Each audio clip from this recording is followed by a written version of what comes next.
ओम शांति। 4 अक्टूबर 2022। बाबा के आज के महावाक्य हैं।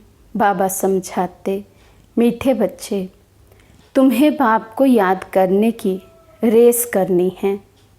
बाप को भूलेंगे तो माया का गोला लग जाएगा। प्रश्न है, इस ड्रामा के किस गुहिया रहस्य को तुम बच्चे ही जानते हो? बाबा समझाते, तुम जानते हो इस ड्रामा में भिन्न भिन्न वैरायटी एक्टर है। हर एक का अलग अलग पार्ट है। एक का पार्ट, एक के फीचर्स दूसरे से नहीं मिलते हैं। जो ऑलराउंडर हीरो पार्टधारी हैं उनका ही गायन है। बाकी जो थोड़ा समय 1-2 जन्म पार्ट बजाते वे कमज़ोर पार्टधारी हुए। तो जो अधिक समय परम धाम में रहते हैं, लास्ट में आत्माएं आती हैं सृष्टि पर, 1-2 जन्म लेती हैं। बाबा कहते उन्हें तो कमज़ोर पार्टधारी कहेंगे। और जो देवता धर्म की आत्माएं, वो आत्माएं जो पहले सीन से इस सृष्टि पर आ जाती, पूरा ऑलराउंड पार्ट बजाते हैं। बाबा कहते वे पार्टधारी ही गायन योग्य होते हैं। सेकंड पॉइंट, सभी पार्टधारियों में परमात्मा व्यापक हो, अकेला ही डांस नहीं करता। वे तो इस बेहद ड्रामा का डायरेक्टर है। वे नाम रूप से न्यारा नहीं। अगर न्यारा हो तो ये जो गायन है, तुम्हारी गतमत तुम ही जानो, वे रॉन्ग हो जाए। गति सदगति दाता है। गति के लिए, सदगति के लिए आकर मत देते हैं। बाबा कहते फिर तो ये गायन, ये महिमा झूठी हो जाए यदि हर आत्मा में परमात्मा हो। ओम शांति। जैसे बाप ने कहा है कि मैं साधारण बूढ़े तन में आता हूँ, अर्थात जिसके वानप्रस्थ में रहने की अवस्था होती है।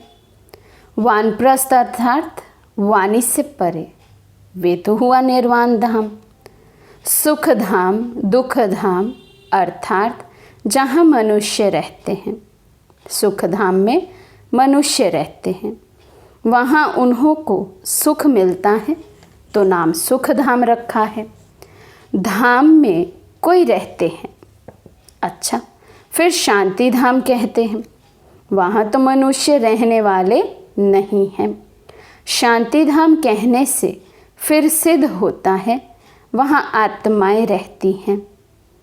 वहाँ मनुष्य रह नहीं सकते।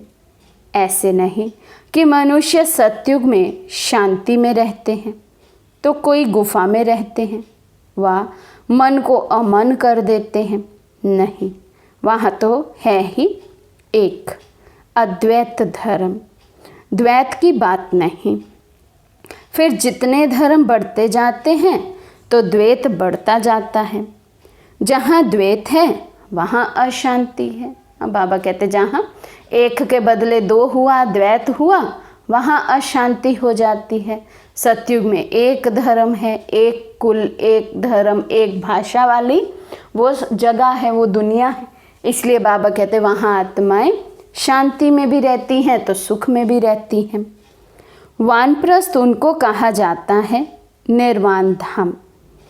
अब तुम बच्चों को पता है कि हम आत्माओं को रहना निर्वाण धाम में होता है। उनको फिर मुक्ति धाम कहा जाता है। वहाँ शांति में तो सिर्फ आत्माएं रहती हैं। सुख धाम में तो शरीर है ना। शरीर के साथ कभी शांति रह नहीं सकती, क्योंकि जैसी शांति परम धाम में है वहाँ तो संकल्प भी नहीं है। लेकिन सतयुग में भले अशांति नहीं है, लेकिन परम धाम वाली शांति भी नहीं है। संकल्प है, कर्म इंद्रियाँ हैं तो कर्म इंद्रियों से कुछ ना कुछ कर्म तो होते हैं, भल वो कर्म अकर्म बन जाते हैं। तो इसलिए बाबा कहते वहाँ शांति नहीं रह सकती। हठ योग, प्राणायाम आदि चढ़ाकर 10-20 दिन वहाँ मास भी रहते हैं, परंतु कहाँ तक शांति में रहेंगे। मुक्ति जीवन मुक्ति में तो जा ना सके, ये ड्रामा है ना। इस समय सभी आत्माएं यहाँ कर्म क्षेत्र पर आ जानी चाहिए, क्योंकि नंबरवार आना है। आत्माएं भी नंबरवार है ना। कोई सतो प्रधान है, कोई सतो रजो तमो है। जो पिछाड़ी में थोड़ा पाठ बजाते हैं वे तो जैसे कमज़ोर आत्माएं हैं, बिल्कुल थोड़ा पाठ है, उनका इतना प्रभाव नहीं हो सकता, इतना गाए नहीं जाते हैं। विचार करो कौन कौन गाए जाते हैं। ऊंचे ते ऊंचा है भगवान, भारत की ही बात है। दूसरी जगह किसका गायन करे? धर्म स्थापकों का। जैसे क्राइस्ट, फिर पोप आते हैं, उनके भी चित्र हैं। गायन होता है जिन आत्माओं का उनका पाठ भारी है। तुम बच्चे सृष्टि के आदि मध्य अंत को जान गए हो। ड्रामा में कौन से फर्स्ट क्लास एक्टर्स हैं, अखबार में भी डालते हैं, तो मनुष्यों को खींच हो कि फलाने को देखें। कोई को पता नहीं कि ये बेहद का 5000 वर्ष का ड्रामा है। विलायत वाले भी बहुत गपोड़े मारते हैं, सबसे जास्ती यहाँ वाले गपोड़े मारते हैं। तो बाप आकर हमको सारी नॉलेज देते हैं। तुम्हारी बुद्धि में ये ज़रूर बैठना चाहिए, मुख्य क्रिएटर, डायरेक्टर, प्रिंसिपल एक्टर कौन है? शिव बाबा। वही नॉलेजफुल, ब्लिसफुल है। हम शिव बाबा को एक्टर कह सकते हैं। मनुष्य तो कहते कि वे कभी एक्ट करते ही नहीं, वे नाम रूप से न्यारा है। फिर कहते हैं वे तो सर्वव्यापी है। तो क्या एक ही एक्टर है जो सब में डांस करता है? नहीं, ये तो हर एक की एक्ट भिन्न भिन्न है, एक ना मिले दूसरे से। कितने अनेक मनुष्य हैं, एक के फीचर्स दूसरे से मिल नहीं सकते। बच्चे जानते हैं ये वर्ल्ड ड्रामा हूबहू रिपीट होता रहता है। तुम्हारे पास गीत भी है कि फिर से गीता का ज्ञान सुनाना पड़ा।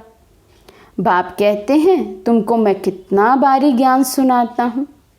हम, तुम और सारी दुनिया अब है, कल्प पहले भी थी, कल्प कल्प फिर मिलते रहेंगे।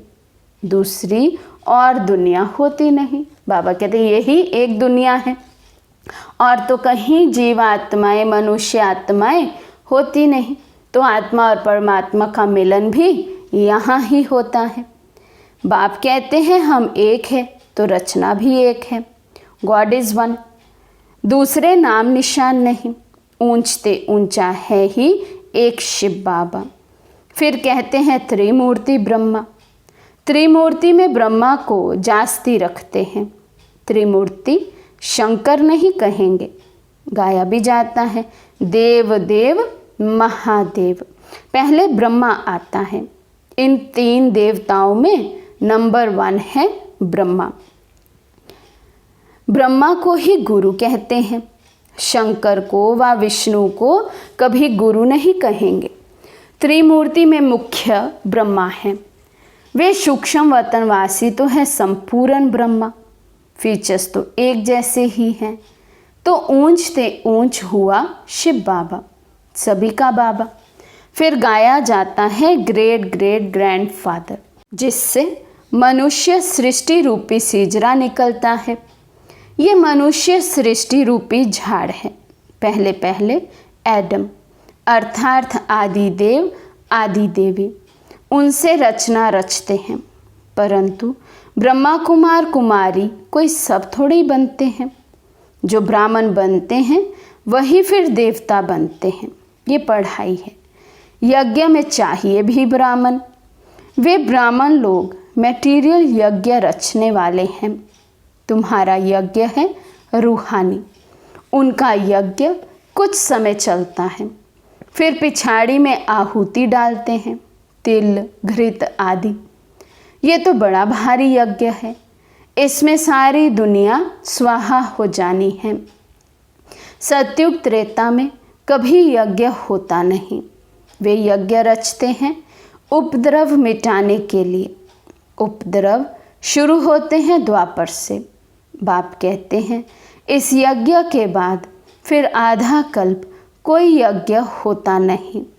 समझाया जाता है, अब जज करो राइट कौन है। ये छोटे छोटे यज्ञ सब हद के हैं। ये है बेहद का यज्ञ। इस यज्ञ में सारी आहुति पड़ेगी। फिर आधा कल्प कोई यज्ञ नहीं। कोई मंदिर पूजा के लिए नहीं होता। मंदिर बनते ही हैं भक्ति मार्ग में। तो ऊंचे थे ऊंच शिव बाबा को सब भगत याद करते हैं, परंतु पहचान ना होने कारण नेति नेति कह देते हैं। रचना और रचता का पारावार हम पा नहीं सकते। तो बाबा कहते पुकारते तो सब हैं भगवान को, लेकिन कौन है कब आते हैं कोई भी जानते नहीं हैं। पहचान नहीं है इसलिए नेति नेति कह देते हैं। और फिर गाते हैं भगवान तुम्हारी गतमत न्यारी आपे ही जानो। ज़रूर कोई चीज़ है तब तो कहते ना आप ही जानो। ज़रूर नाम रूप वाला होगा तब तो कहते हैं हे भगवान आपकी गतमत न्यारी। परंतु मनुष्य तो इसका अर्थ समझते नहीं हैं। बाप समझाते हैं मेरी मत सबसे न्यारी है। तुमको शूद्र से ब्राह्मण बनाकर फिर श्रेष्ठ देवता बनाता हूँ। जीवन मुक्ति दाता हूँ। मैं सर्व का लिबरेटर हूँ। कलयुग पूरा हो फिर सतयुग होगा। सतयुग में दुख की बात होती नहीं। बाप अब दुख से लिबरेट करते हैं। बाकी सब शांति धाम में चले जाएंगे। कलयुग के अंत में ही लिबरेटर आते हैं, आकर नरक को स्वर्ग बनाते हैं। यहाँ तो बहुत दुख है, इनको स्वर्ग नहीं कह सकते। पुरानी दुनिया को नई दुनिया थोड़ी कहेंगे। नई दुनिया में लक्ष्मी नारायण का राज्य था। पुरानी दुनिया में क्या लगा पड़ा है। बाबा कहते वहाँ लक्ष्मी नारायण का राज्य सदा ही सुख था। और ये देखो पुरानी दुनिया, इसमें कितना दुख लगा पड़ा है। ये फिर नई दुनिया बनती है।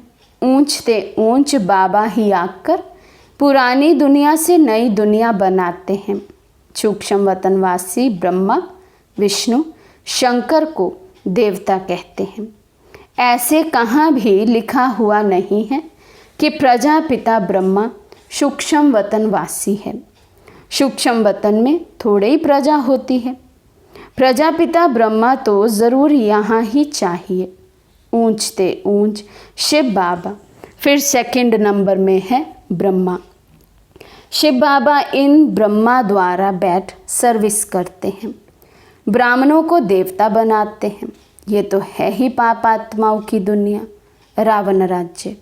जो कुछ करते हैं उनसे मनुष्यों के पाप ही होते हैं। भ्रष्टाचारियों से ही लेन देन होगी। भ्रष्टाचार शुरू होता है द्वापर से। फिर अंत में बाप आकर महान श्रेष्ठाचारी बनाते हैं। कला कमती होने में 5000 वर्ष लगते हैं। जो श्रेष्ठ थे, श्रेष्ठ देवता थे, वही फिर नीचे उतरते हैं। ये खेल ही ऐसा है। कितना अच्छी रीति बाप बैठ समझाते हैं। कोई बैठ समझे तो अच्छी तरह से समझ सकते हैं। तुम तो कराची में भट्टी में पड़े, समझने के लिए आते थे। पार्टीशन के बाद सब भाग गए। तुम तो वहाँ रहे पड़े थे। तुमको किसी का संग नहीं था। संग से दूर होते भी नंबरवार पुरुषार्थ किया। सब तो एक जैसा पुरुषार्थ कर भी नहीं सकते। स्कूल में भी सब एक जैसे नंबर कोई लेते नहीं हैं। 2 स्टूडेंट को 99 मार्क्स मिल नहीं सकते। क्लास में 1-2 के ऊपर थोड़ी बैठेंगे। घोड़ों की भी रेस होती है, उसमें भी एक जैसे 2 हो नहीं सकते। इसका नाम रखा है राजस्व अश्वमेध अश्व कहा जाता है घोड़े को, तुम हो रूहानी घोड़े। तुम्हारी दौड़ी है घर की तरफ कि पहले हम बाप के पास पहुँचे। वहाँ तो साइकिलों की, घोड़ों की रेस होती है, युद्ध की भी रेस होती है। तुम्हारी युद्ध की युद्ध, रेस की रेस है। तुम्हारी माया पर जीत पाने की युद्ध है और बाप को याद करने के लिए ही कहा जाता है। कोई ये नहीं कहा जाता कि गुरु नानक को याद करो या कोई और को याद करो। सर्व का सद्गति दाता एक है। वास्तव में सर्व पर दया करने वाला भी एक है। सर्व का सद्गति दाता पतित पावन भी एक है। उन्होंने अपने ऊपर नाम रखाया है तो झूठा हुआ ना। सर्व को सुख देने वाला एक है। सुख धाम में भी बाप ही ले जाते हैं, तो बाप से ही सुख धाम का वर्षा लेना चाहिए। आधा कल्प रावण ने श्राप दिया है, अब बाप से वर्षा लो।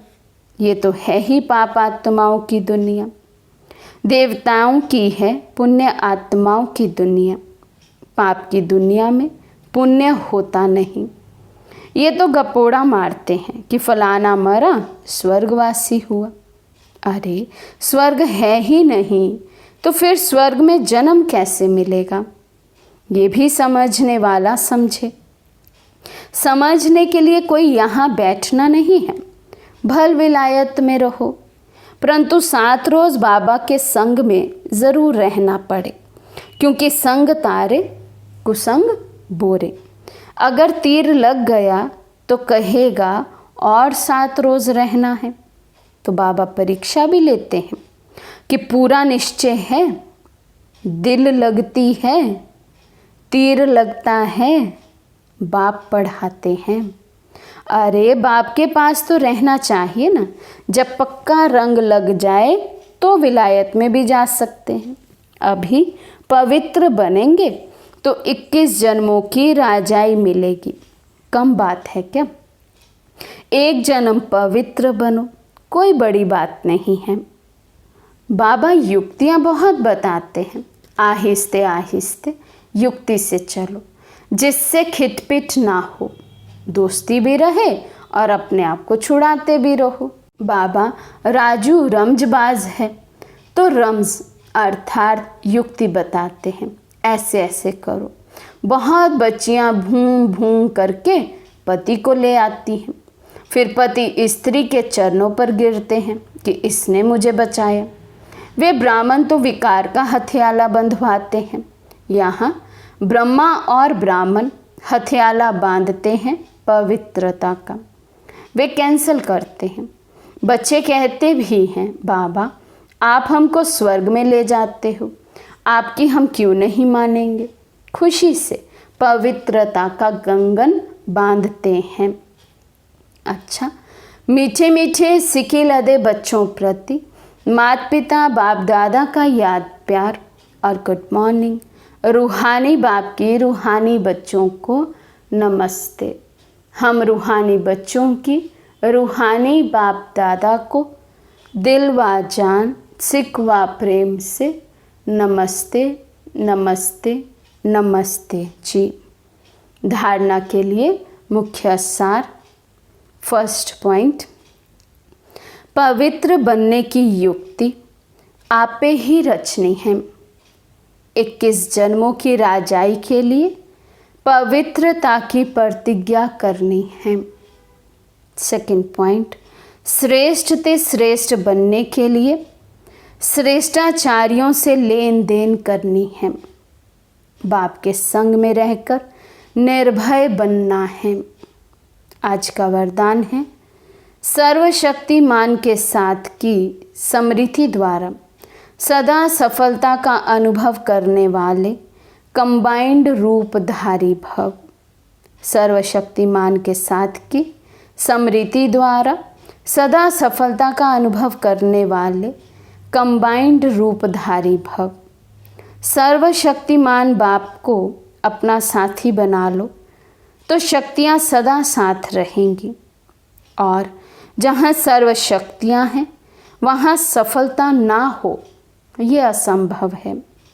लेकिन यदि बाप से कंबाइंड रहने में कमी है, माया कंबाइंड रूप को अलग कर देती है, तो सफलता भी कम हो जाती है। मेहनत करने के बाद सफलता होती है। मास्टर सर्वशक्तिमान के आगे सफलता तो आगे पीछे घूमती है। स्लोगन है, सबकी दुआएं लेनी है तो हाँ जी करते हुए सहयोग का हाथ बढ़ाते चलो। सबकी दुआएं लेनी है तो हाँ जी करते हुए सहयोग का हाथ बढ़ाते चलो। अच्छा, ओम शांति।